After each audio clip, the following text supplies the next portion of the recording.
All right, so once again, reminding you that we are in this literacy launch.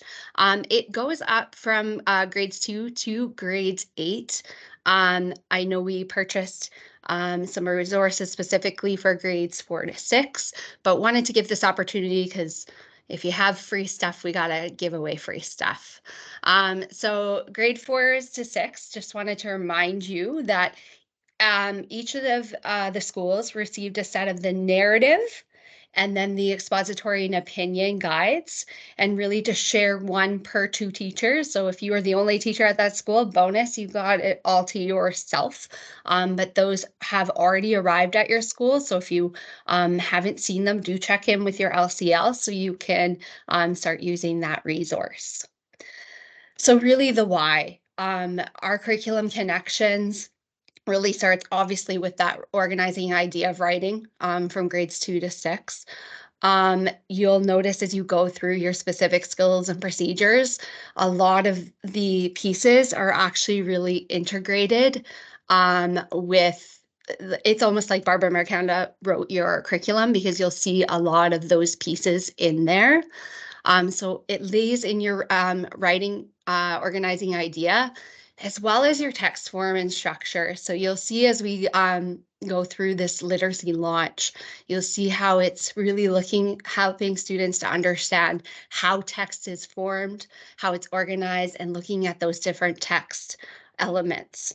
Of course, also hitting a lot of your oral language piece. You'll see a lot, I'll talk about this a lot, but oral is always going to be where you start with your students before you even pick up a pencil. So really, when you're doing this literacy launch, you're going to be hitting so much of your curriculum. So for those grades 4 to 6 teachers, there is a student pages that go with your guides. If you had, sorry, if somebody could just make sure that they're muted. Thank you. So there is a narrative and their old guides used to have all the student pages in there, but now they actually have a link. So you'll look at the back cover of your guides and there will be a little URL and you can just put that in and then you'll be able to access those pages. So why we're all here, this literacy launch. So what you're going to do is you're going to follow this link at cssd.empoweringwriters.com. And so I'm actually going to take you through it right now just to kind of show you how to navigate the hub. It does expire January 30th.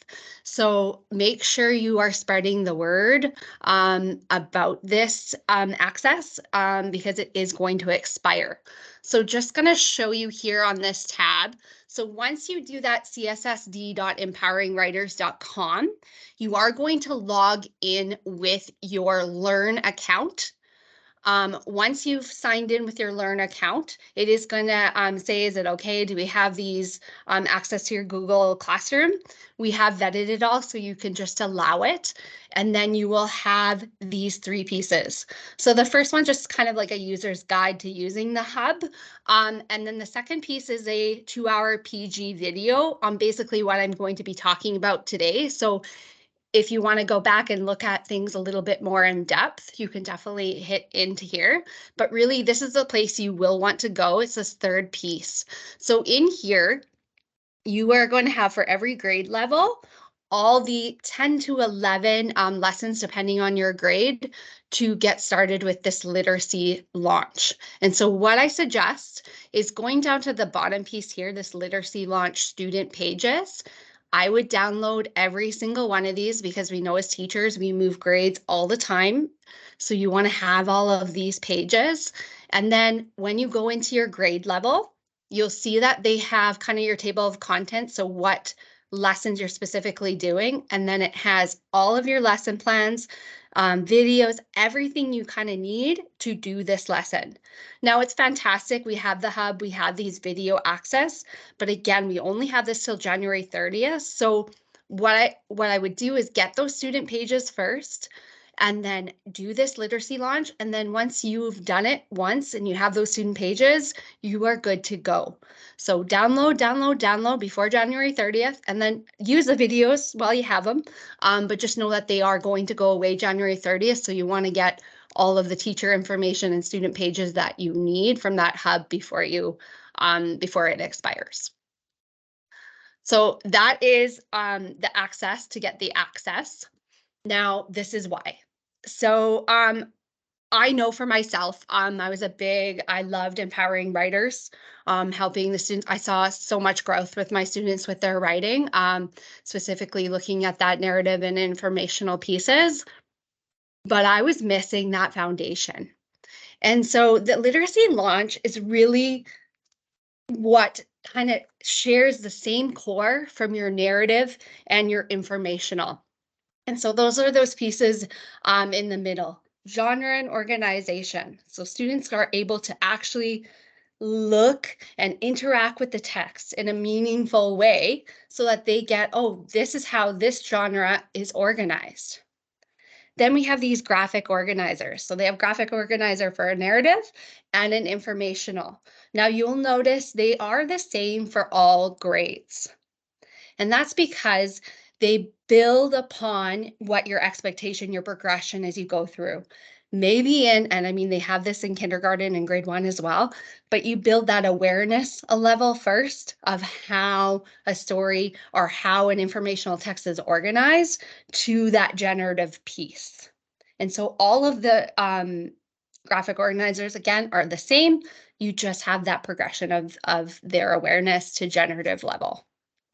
Then the summarizing frameworks are really an ability to have that predictability, and it helps them to jump off and to write, right? So it becomes almost that pre-writing tool as well as kind of a reading tool, right? Being able to summarize what I've just read.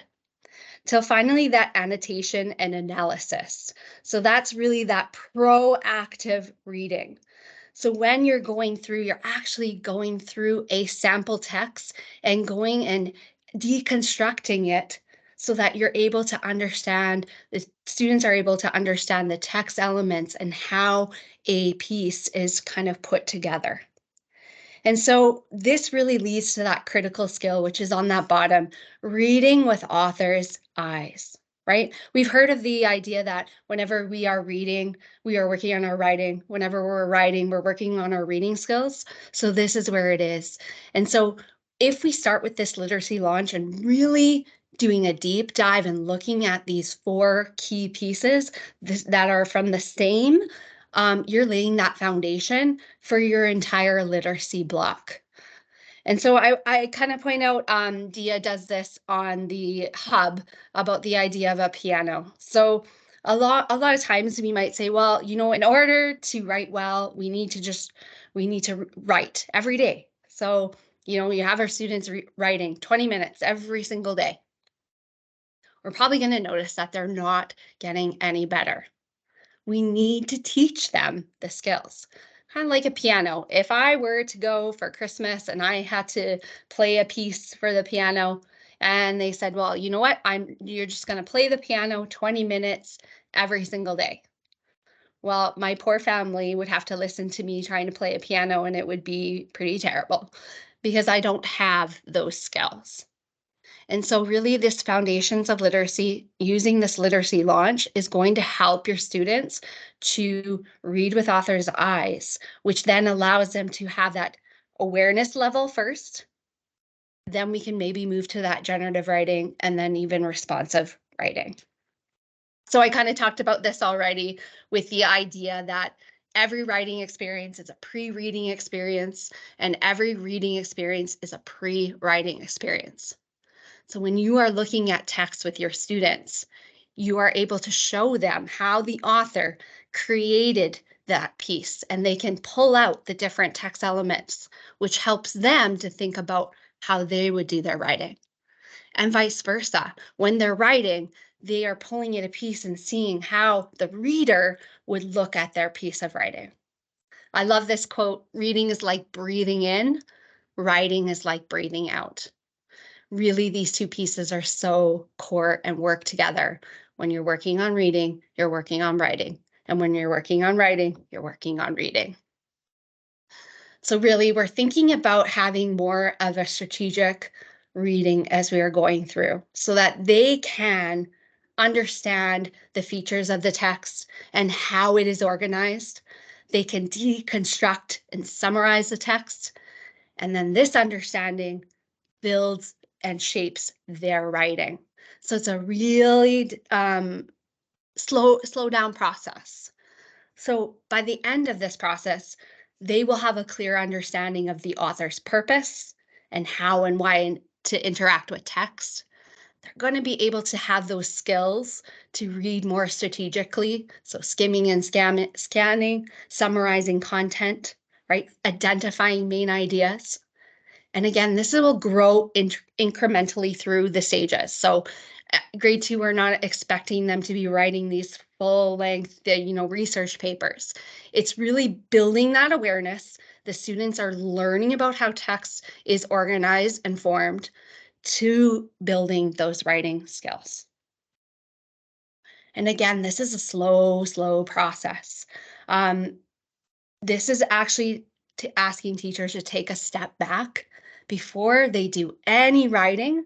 They're thinking about that oral piece. So the awareness, looking at the text, analyzing it so that they begin to read it with their author's eyes. Then, as you go through the guidebooks of the narrative and the expository, you are teaching those skills in isolation, and then they are able to generate that writing, which means that they can respond to text and they can become more strategic readers and writers.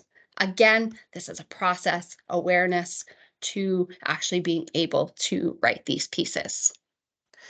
So the methodology behind empowering writers is these 4 pieces. So anytime I go through any of the parts of the literacy launch, this is how they are modeling the process. So it really begins with the whole class instruction. And the reason being that they want to have this common language and assured experiences. So when I'm talking about elaborative detail, every one of my students knows what that means. When I talk about adding more thought or details into my writing, they all understand it. It's this common language and common experience that all the students have. So it begins with always looking at that skill or concept through published examples. So I loved using picture books. You can use short novels. It can be any type of published example where you're actually looking at it and seeing, oh, how did this author do this skill or use this concept? So going through many examples so that it's like a model for them. Now, number 2 is model, and I put it in bold with a star beside it because it really is the most important. And sometimes it is the scariest thing for us as teachers to do, right? We're scared to model this writing experience, but it is so important. And it's great when we may not do our best as one day, but that's the way authors are. We're not always perfect. And so you are explicitly going through and modeling that specific skill. And so really it's going to help them to build their vocabulary, transitions, and they get to see that skill come alive. So they've seen it by a published author, and now they get to see their teacher model that skill and that process of coming to that skill. Till we come to guided practice. So now your students are actually just going to try the exact same thing you modeled, and they're going to do it with that guided practice. Now we have peer conferencing there as well. And peer conferencing works in this situation because they have that common language. So instead of having a million students behind your desk, because we know this happens, you do your model, they try it, and then they want you to see it. Well, here now you can have that peer conferencing because they have that same language. They can ask the questions.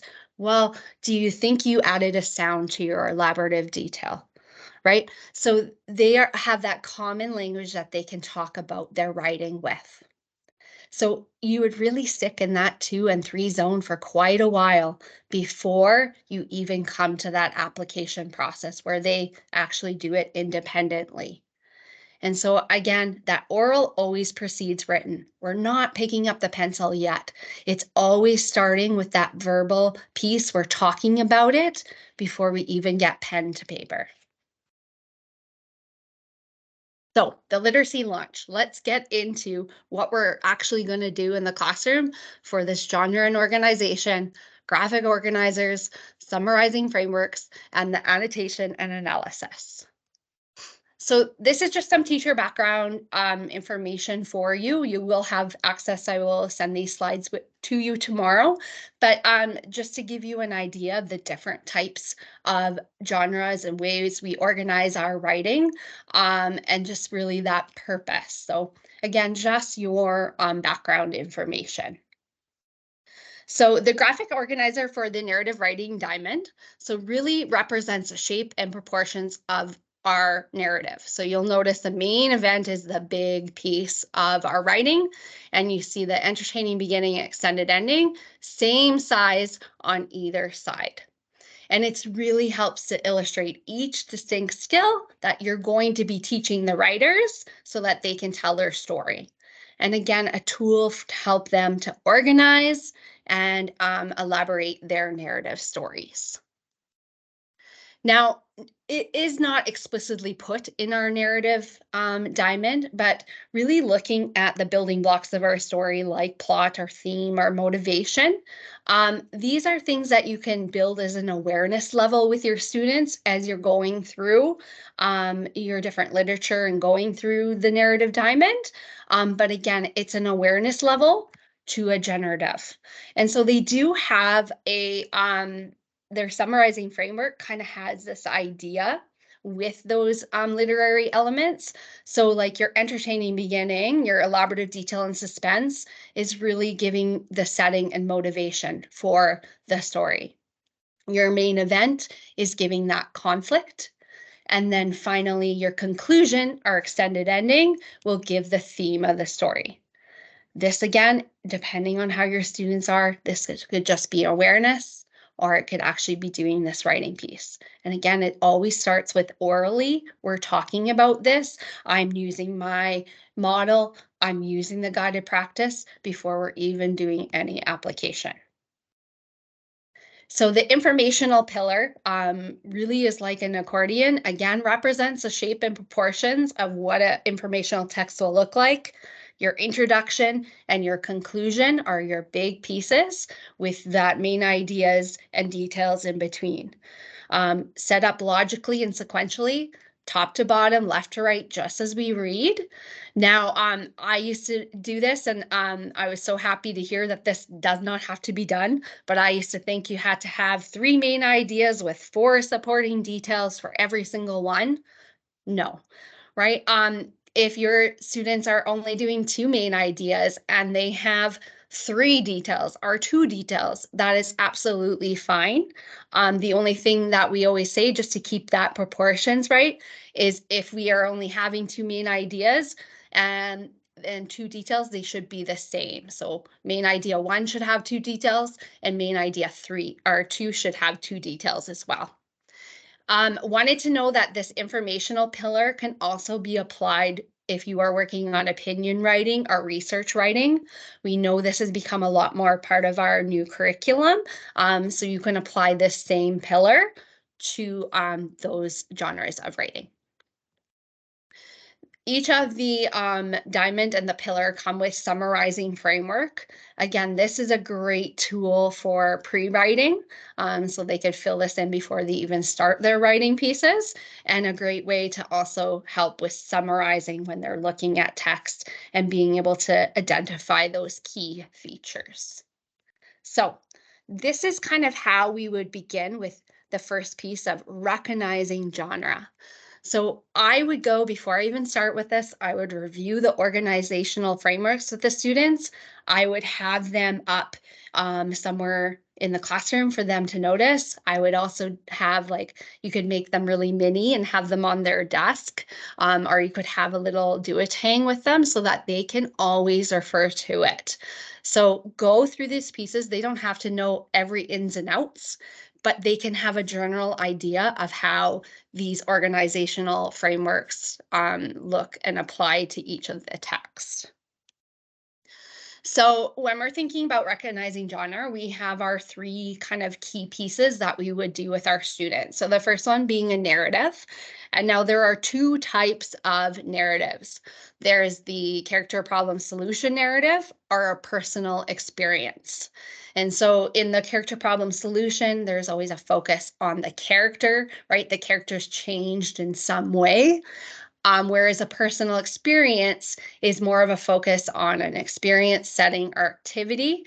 There is likely no problem in there. And again, the author's purpose is to entertain us, right? You'll see a lot in our curriculum. What is the text purpose?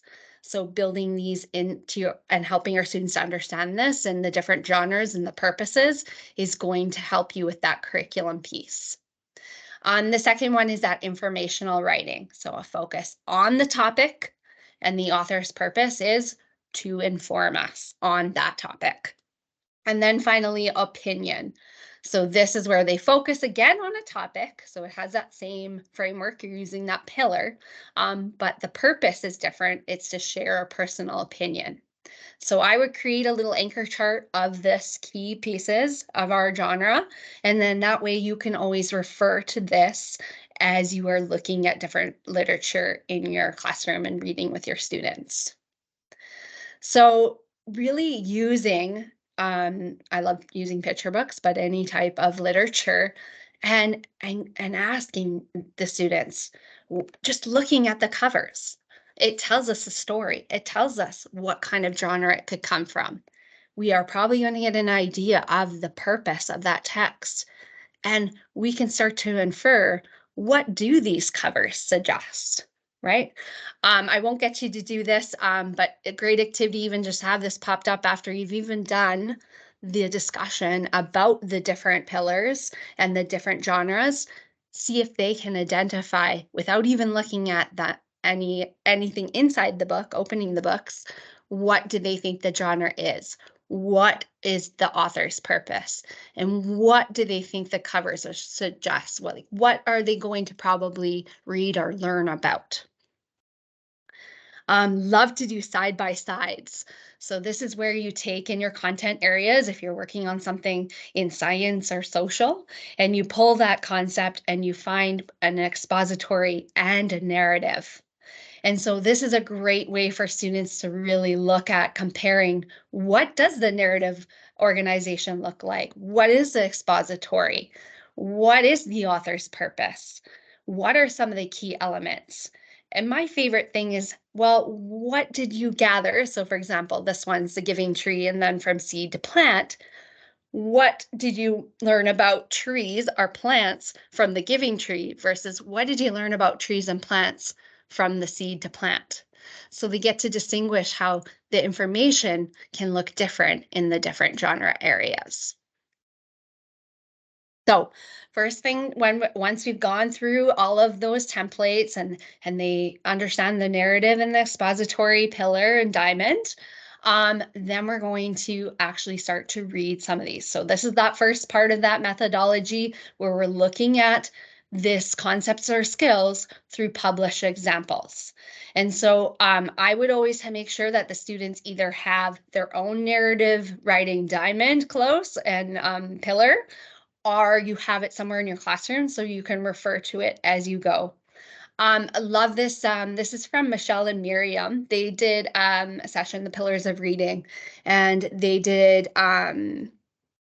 they did a comprehension session, and they have these characters called the Fab Four.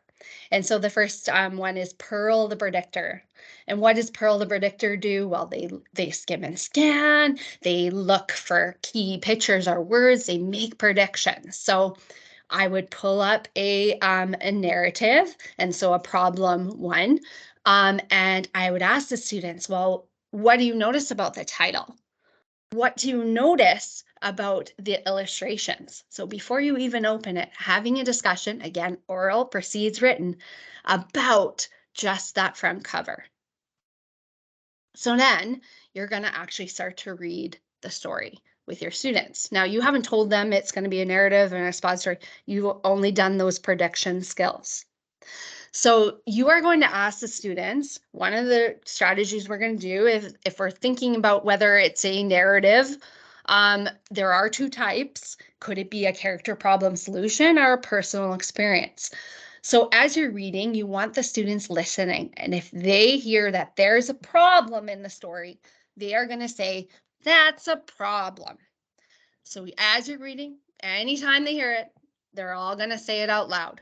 Great way to make sure they're listening, but identifying where is the problem in our story.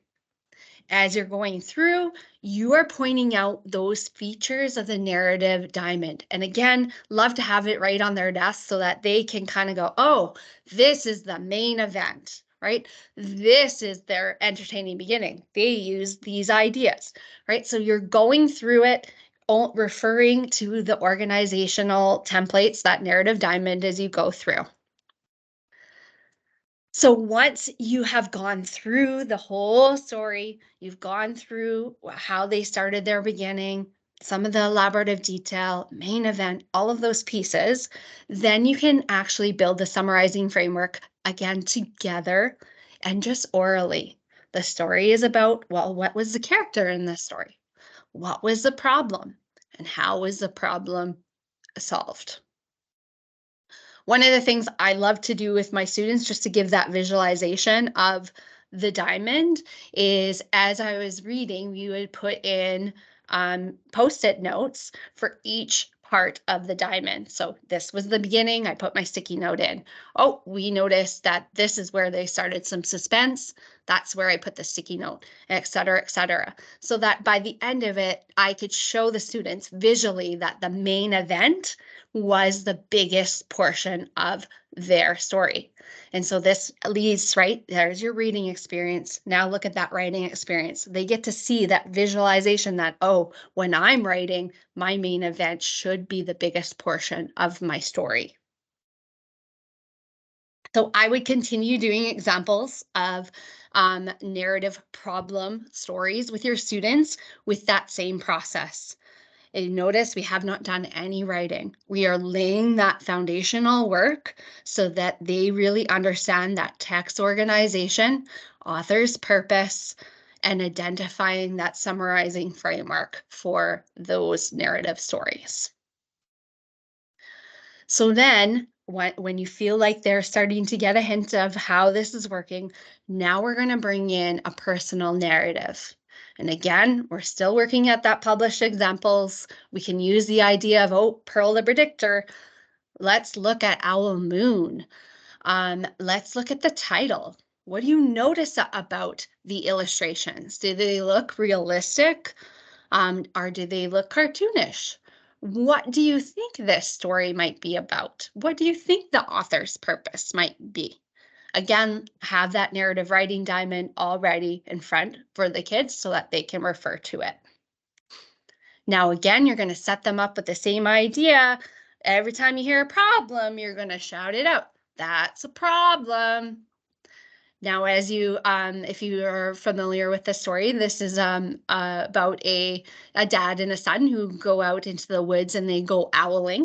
So it's going to focus on an experience or an activity of owling. And so as you're reading, the students are going to start realizing that there isn't a problem. And so this is where you can start to point out those different features of the narrative diamond, but the idea that it's not a problem, but it's more of an experience. Again, this is from Michelle and Miriam.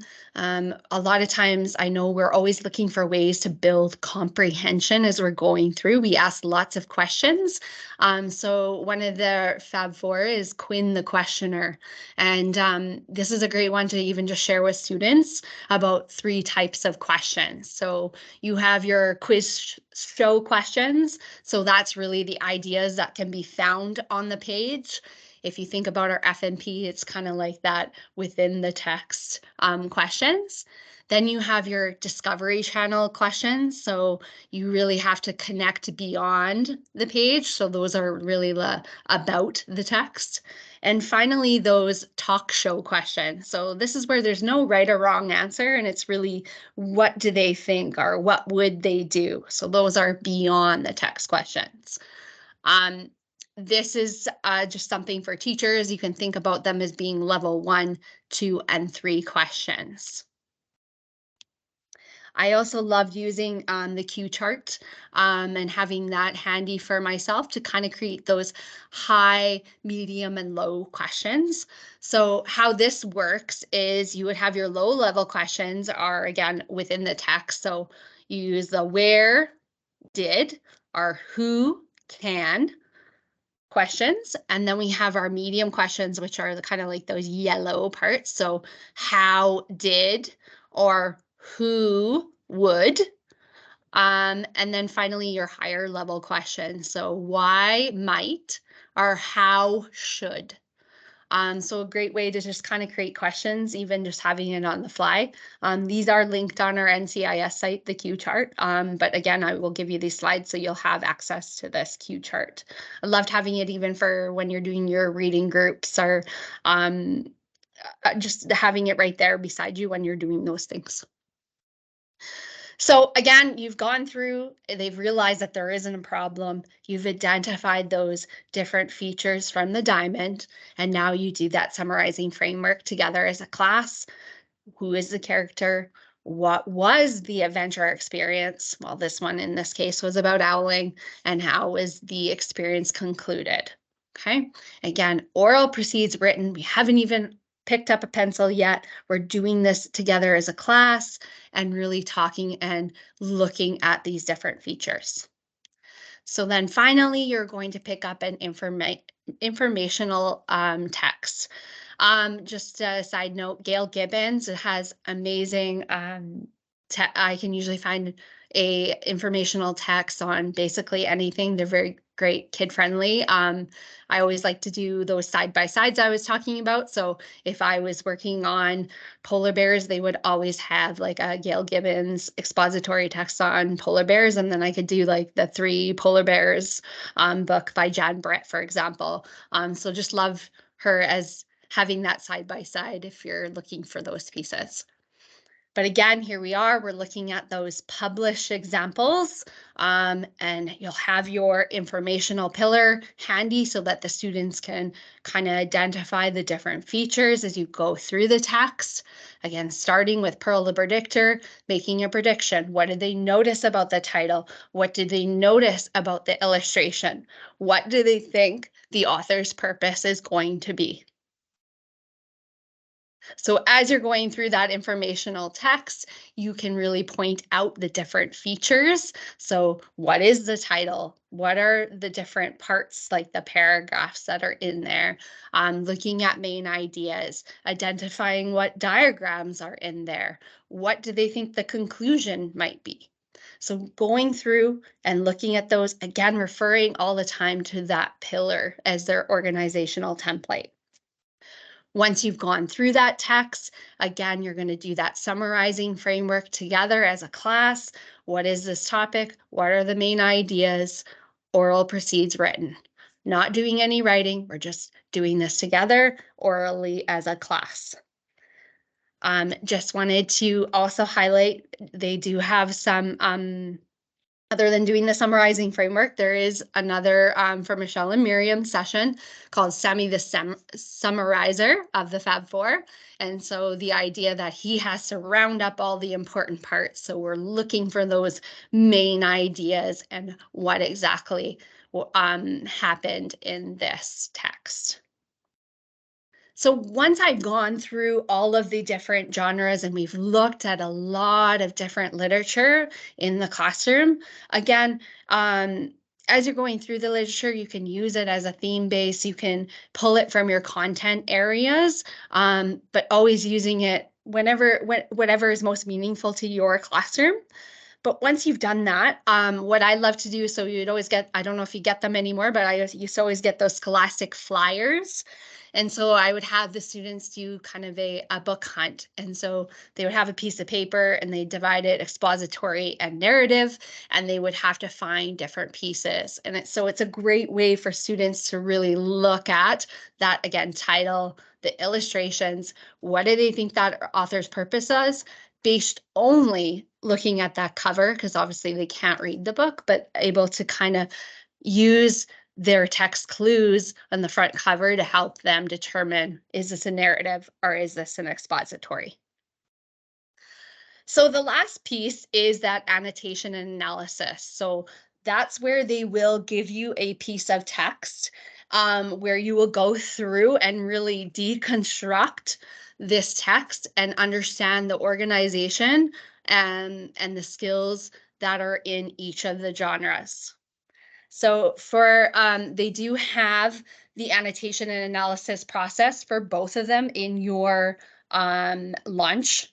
So if you go to the launch, there's a little guidebook and you can print that and have those. This is my tips and tricks for this. So you'll start with a narrative, and again, it will be at your close to your grade level. Like if you choose grade 2, it's pretty close to grade 2 level. It might be a little bit tricky, but again, this is a process that you are doing together where this is guided practice. They're not doing this on their own. But for the kiddos that are in, Div 1, I would either have it where I would only look at one section at a time. So here's our narrative. I would only look at maybe doing 1, 2, and 3 of my annotation, and then I'll come back to it the next day and do 4, 5, and 6, etc. Because it is quite a hard process on the kiddos. It's a very important process, but it can be quite hard. The other thing I might do is I would do it with a buddy class. So if I have older buddies, a grade 6 or grade 5, I would have them and we would do it all together.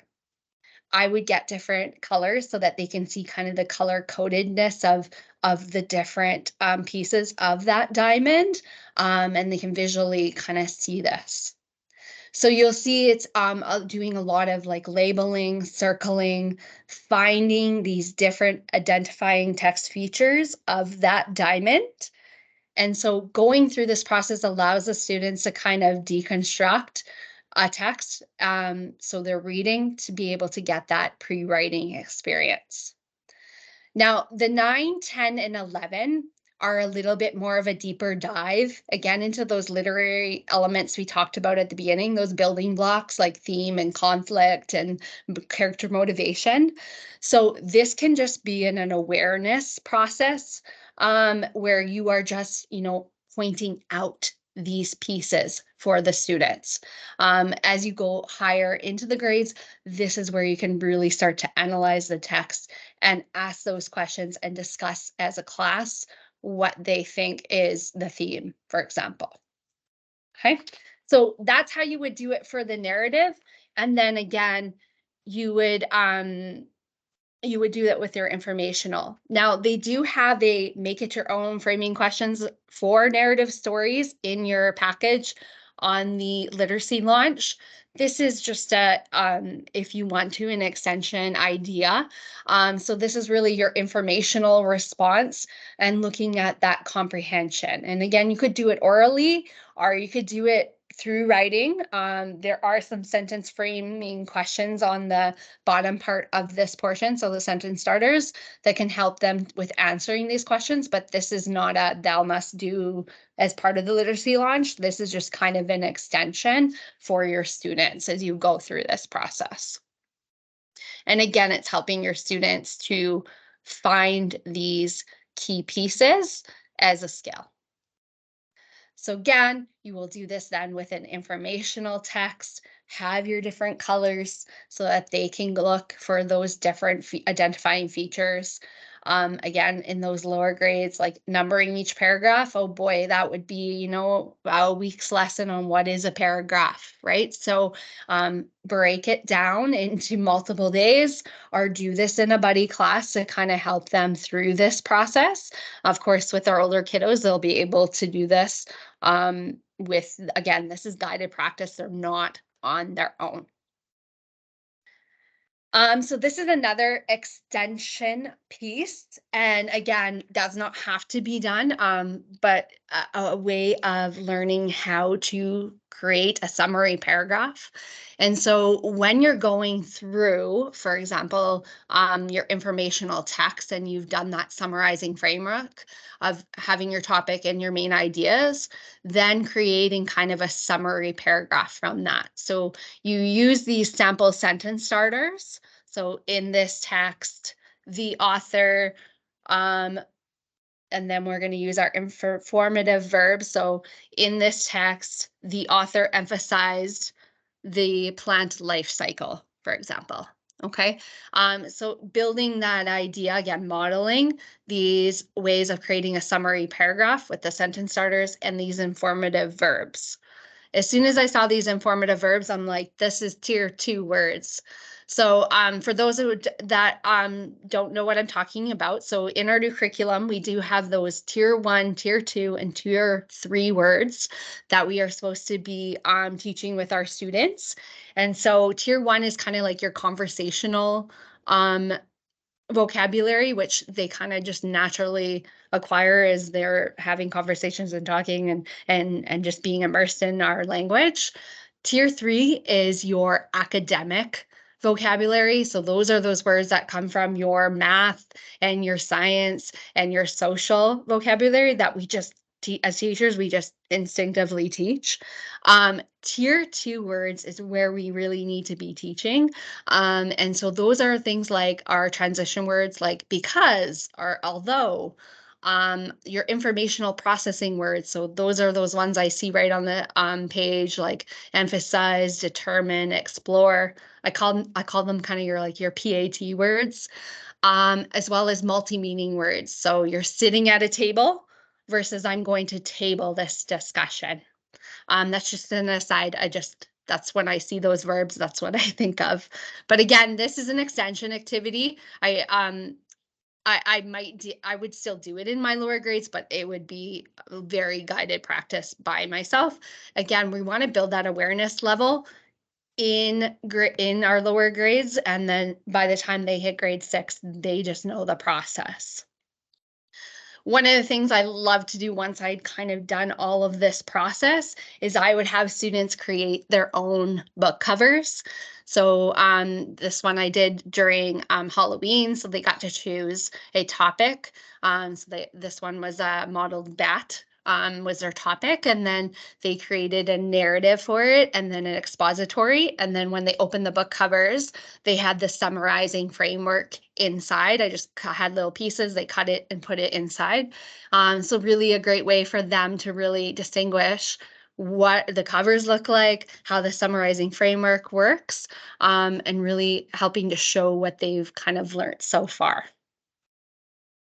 So really, again, that literacy launch is like the core foundations of starting your program. If you start with this, they're able to apply this to all content areas and really gives them a deeper understanding of how text is built. And so that helps them to understand how to write and construct and deconstruct and really kind of branch off to all the different sections of your narrative and your informational writing with your students. And so we go back then to that why we want to do this literacy launch. We want our students to have a clear understanding of our author's purpose and how and why to interact with the text. We want them to be able to look at text and be able to read strategically, look at, oh, I know how this is organized, so I'm going to go here to find the information I need. They're able to take a text and actually summarize it on their own. And they can do things like skim and scan and find information really quickly. And again, it's growing incrementally through each stage. So you start from that awareness level and then build it up to that generative writing. Wanted to let you know as you go into the different guides, they do have some book lists for all of the specific skills that you would then teach in isolation. Again, using that methodology of, okay, I'm going to present it in a published text. Then I am going to model that skill. Then we're doing that guided practice peer conferencing till finally application. So they do have a list of published books that you could use in elementary and upper elementary for all the different skill levels in the narrative diamond. So I have them linked here, and they already are on the NCIS site as well.